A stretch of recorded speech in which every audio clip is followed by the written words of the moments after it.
आंबेनळी घाटात मेटतळ नावाचं गाव आहे. या गावातून एक वाट जाते गोंडी धोंडी कड्यावर. त्या कड्यावरून दिसतो जावळीचा घनदाट मुलूक. या कड्याच्या शेजारूनच खाली उतरतो प्रसिद्ध रडतोंडीचा घाट, ज्याचं संस्कृत नाव आहे अश्रुमुखीचा घाट. याच घाटाने अफजल खान, त्याची फौज, जनावरं आणि सगळी लष्करी रसद घेऊन जावळीत उतरला. या घनदाट अरण्यातल्या रुंद वाटेवरून अफजल खान खाली उतरत होता, कधीही परत न जाण्यासाठी. या जंगलाने त्याचे मनसुबे ऐकले आहेत, त्याचा अहंकार पाहिलेला आहे. त्याच्या घोड्यांच्या, हत्तींच्या, तोफांच्या पाऊलखुणा आजही त्या वाटेवर जिवंत आहेत. फक्त ऐतिहासिक संदर्भ साधनांच्या पोटात शिरलं की त्या पाऊलखुणा जाणवायला लागतात.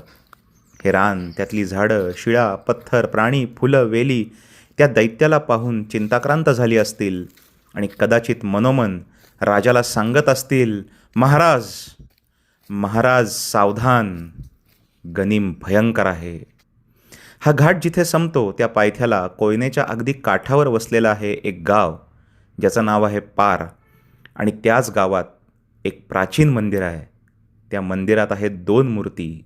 एक आहे जगदंबा वरदायिनीची आणि दुसरी आहे जगदंबा रामवरदायिनीची.